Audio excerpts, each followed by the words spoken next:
Oke, Assalamualaikum warahmatullahi wabarakatuh. Kenalkan, nama saya Kumara Fawasabita dengan NIM 2200016100 dari kelas keamanan cyber. Di sini saya akan mengerjakan tentang tugas responsi di mana untuk mengetes atau mencoba menyerang web latihan ini. Yang pertama kita melakukan information gathering, di mana kita menggunakan perintah nmap main-sv dan IP dari web tersebut. IP web itu didapat dari caranya dengan memping web tersebut dan mendapatkan IP-nya. Karena di sini saya dari tadi jam 6.57 sampai jam 7.05 tidak muncul-muncul, maka saya izin menyekip atau men-skip hasil dari information gathering ini, karena sebelumnya di lab dan juga setelahnya saya sudah melakukan information gathering yang dimana saya mendapatkan hasil bahwa port 80 dari website tersebut terbuka, dimana ketika port 80 itu terbuka maka ada kemungkinan kita melakukan SQL injection. Dan setelah saya coba-coba, saya berhasil menemukan kelemahannya itu dari list produk ini. Jadi kelemahannya itu dari sini. Jika kita mengetesnya, kita akan mendapatkan hasil yang berupa database-nya. Kita bisa tahu database apa aja yang ada di web ini. Karena saya sudah mencoba sebelumnya, saya simpan perintah-perintahnya untuk memudahkan saja.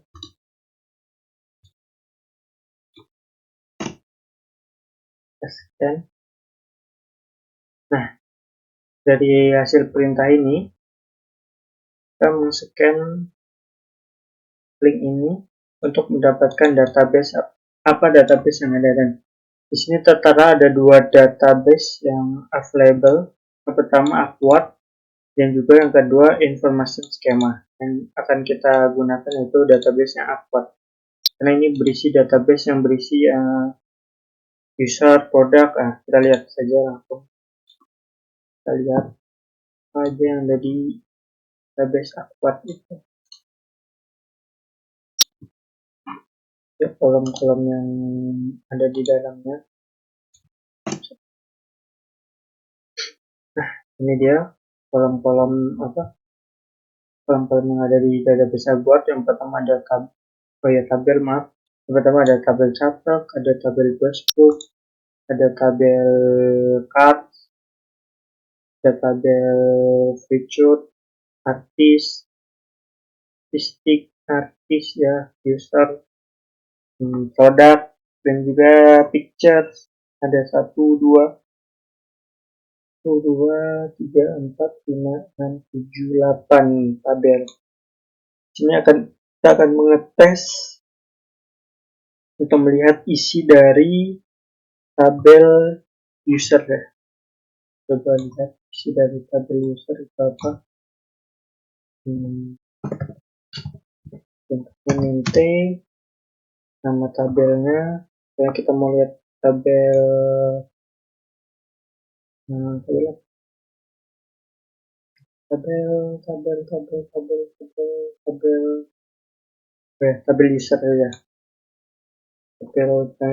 user.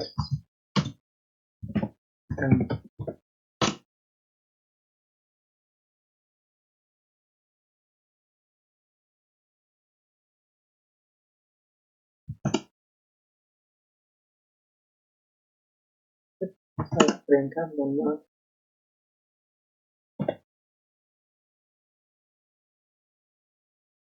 Kolomnya misalnya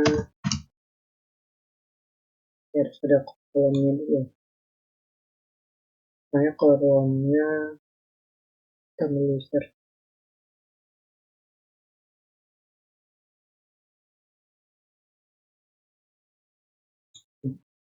Tabel user ada name, address, email, pass. Coba kita pakai email, coba kita pakai name. kalau min dump. Nah, name-nya yaitu script 1. Apakah benar atau tidak? Nah, kita bisa cross check-nya di sini. Nah, tes. Kita betul atau tidak lewat sini. Nah,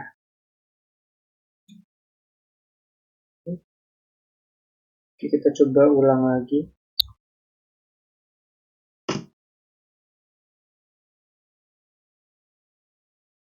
Script alert. Nah,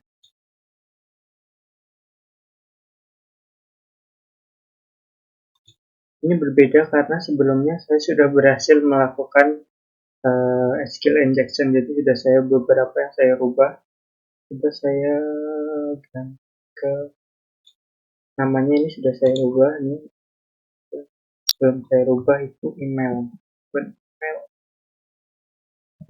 Email pasti sama karena belum saya rubah. Nah, email@email.com. Sama. Perintah yang selanjutnya kita bisa mendam semuanya, dump all.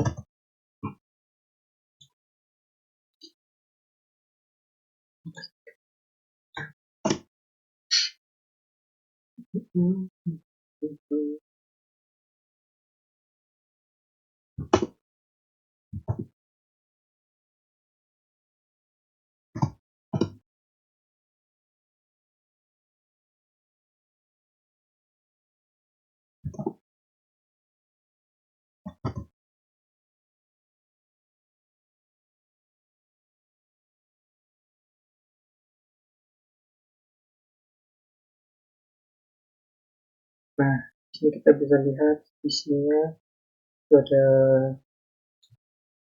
1, 2, 3, 4, 5, 6, 7, 8, 1, 2, 3, 4, 5, 6, 7, 8, 2.300, 900. Nah, betul. Sama chartnya ini. Pasnya tes, betul. Nomor teleponnya ini. Username-nya aja. Nah, oke. Untuk SQL injection ini berhasil dan langkahnya cuma sampai ini aja. Selanjutnya saya bakal mencoba melakukan XXS atau serangan dengan cara menyisipkan atau menambahkan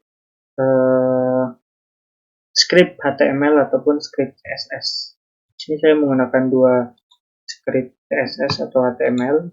Saya matikan dulu biar tidak berat.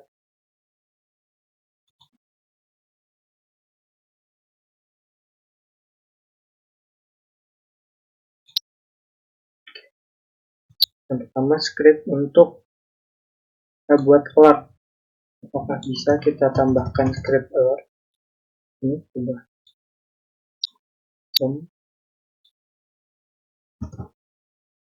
bisa.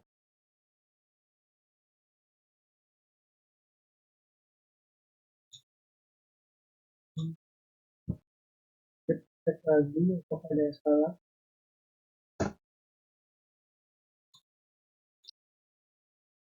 Coba kita lihat. Nah, muncul alertnya nih, alert 1. Ya, berhasil, berarti yang pertama ini berhasil menyisipkan script alert. Selanjutnya kita menyisipkan script untuk menambahkan gambar. Sudah saya siapkan. Coba paste di sini dan coba. Nah, berhasil. Muncul gambar yang kita ingin sisipkan. Ini gambar yang ingin saya sisipkan ke dalam web. Kita coba di refresh. Gambarnya masih tetap ada. Itu teknik yang kedua, dan teknik yang ketiga saya pakai melakukan teknik sniffing menggunakan tools Wireshark. Kita buka dulu.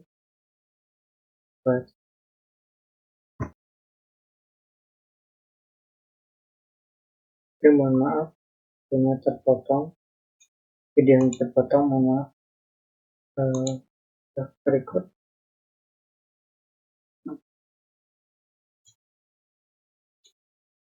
Oke, sudah jalan. Record. Yang selanjutnya, yang ketiga, saya menggunakan WhatsApp. Saya menyambung menggunakan WiFi. Nah, di WhatsApp ini saya akan melihat atau memantau data-data yang di-upload oleh user atau dikirim oleh user ke sistem. Misalnya orang yang berinteraksi dengan sistem dan orang yang menggunakan WhatsApp ini berbeda orang, tetapi dalam satu jaringan WiFi yang sama. Jadi ketika kita login gitu menggunakan username test dan password test, login. Nah, saya bisa login.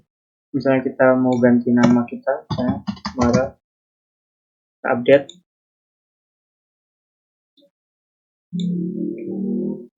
Di user yang berinteraksi dengan sistem itu tidak ada masalah gitu, tidak ada perbedaan atau tidak ada masalah apapun. Tapi bagi orang yang menggunakan WhatsApp ini, orang tersebut dapat melihat aktivitas atau aktivitas yang dilakukan oleh user dengan sistem. Kita pakai HTTP di sini, kodenya HTTP request method post, karena user di sini tadi itu melakukan post ke sistem. Kita coba cek, kita stop dulu. Nah, di sini ada dua info method post di sini. Coba kita lihat yang pertama. Nah, terlihat di sini password dan username yang dipost oleh user yang login di website ini.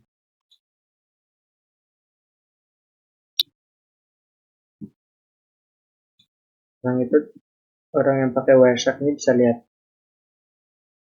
satunya. Nah, ini juga kan tadi orangnya mengupdate profilnya dari nama yang SSX itu jadi namanya Kumara. Kenapa orang yang pakai WhatsApp ini bisa melihat ini?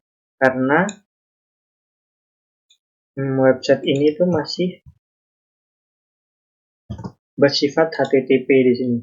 Dimana jika website itu masih bersifat HTTP, data yang dikirimkan oleh user ke sistem itu masih berupa plain text, bukan berupa data yang telah dienkripsi, kecuali website tersebut sudah menggunakan HTTPS. Itu tidak bisa di-scan langsung oleh website ini, karena website tersebut sudah menggunakan HTTPS. Tapi jika website tersebut masih menggunakan HTTP, segala komunikasi antara user dan juga sistem itu bakal bisa terbaca. Oleh karena itu, hati-hatilah jika menggunakan WiFi public untuk membuka website atau aplikasi yang tidak aman, itu yang masih menggunakan HTTP. Baiknya menggunakan website yang telah menggunakan HTTPS. Mungkin sekian presentasi pengerjaan dari saya. Kurang lebihnya mohon maaf. Wassalamualaikum warahmatullahi wabarakatuh.